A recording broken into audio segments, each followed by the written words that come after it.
Ehrlich gesagt nicht, nein.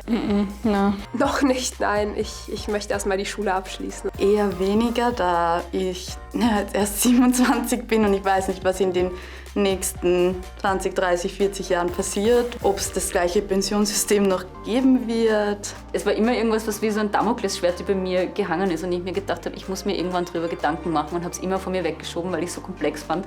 Ja, manchmal schon. Und dann denke ich mir meistens, dass ich mir gar nicht sicher bin, ob ich überhaupt mal Pension bekommen werde. Keine Ahnung, wie es mit dem Sozialstaat und mit Altersvorsorge so aussieht, bis wir halt dann alt sind. Ja, aber noch nicht so ausführlich. Ich habe mich gefragt, warum ich nicht genau weiß, wie das funktioniert und dann gedacht, ich habe noch ein bisschen Zeit, um mich darum zu kümmern. Ja, ich denke schon über meine eigene Pension nach. Allerdings hätte ich das gern so, dass ich mein Leben so richte, dass ich nicht in Pension gehen muss. Schon sehr früh, weil als Selbstständiger in Österreich man weiß, dass man wenig Pension haben wird. Also habe ich dann auch ein bisschen anders vorgesorgt. Ab der Scheidung war ich mir unsicher, wie das weitergeht.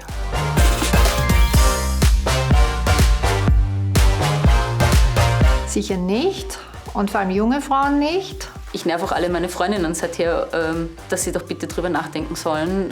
Vor allem auch Frauen, die in längeren Beziehungen sind und selber nicht mehr so viel arbeiten.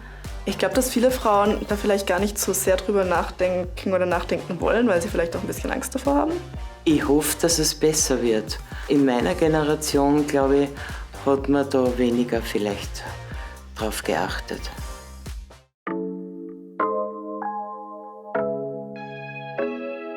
Frauen haben eine Scheu, sich mit dem Thema der Pension zu beschäftigen.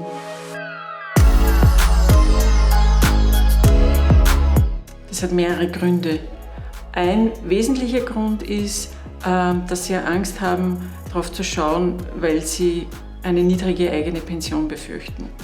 Ein zweiter Grund ist die vordergründige Komplexität des Themas. Es werden viele Fachausdrücke verwendet von Experten, von Medien.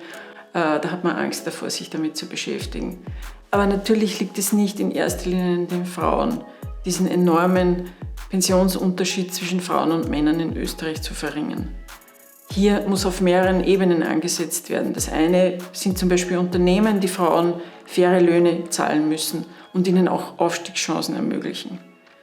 Natürlich braucht es leistbare, qualitätsvolle Kinderbetreuungseinrichtungen, aber auch Nachmittagsbetreuungseinrichtungen für Schüler und Schülerinnen. Da gibt es ein großes Manko in Österreich. Dennoch kannst du mit deinem Verhalten für dich persönlich auch etwas tun. Mehr Wissen eröffnet und erweitert jedenfalls die Handlungsspielräume von Frauen. Und das ist sehr wichtig. Damit kann auch die Angst, sich mit der eigenen Pension zu beschäftigen, genommen werden. Denn das österreichische Pensionssystem enthält auch sehr positive Aspekte für Frauen. Mehr Wissen schützt aber auch vor schlechten Entscheidungen. Viele Frauen verlassen sich in Österreich auf eine Mindestpension. Die gibt es aber gar nicht. Ein Blick auf das eigene Pensionskonto, und das ist jederzeit möglich, zeigt, dass sich seit der Erstgutschrift 2014, und da waren ja viele Frauen wirklich erschrocken, doch einiges getan hat. Auch wenn du jetzt 20 bist und noch in deiner Ausbildung, denk an deine Pension. Oder wenn du vielleicht 30 bist und gerade vor allem mit Kinderbetreuung beschäftigt bist, schau, dass du trotzdem ein gutes Einkommen hast, denn das wirkt sich dann später positiv auf deine Pension aus. Sprich auf jeden Fall mit deinem Partner über die Aufteilung von Kinderbetreuung und Hausarbeit oder auch über das Pensionssplitting. Es zahlt sich auf jeden Fall aus.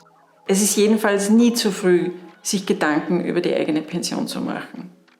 Wenn du jetzt neugierig geworden bist und zum Beispiel wissen willst, was das Pensionssplitting ist, dann komm in eine Frauenberatungsstelle. Es ist kostenlos und anonym. Es gibt sicher eine Frauenberatungsstelle in deiner Nähe. Die Beraterinnen sind für Frauen und Mädchen in ganz Österreich da.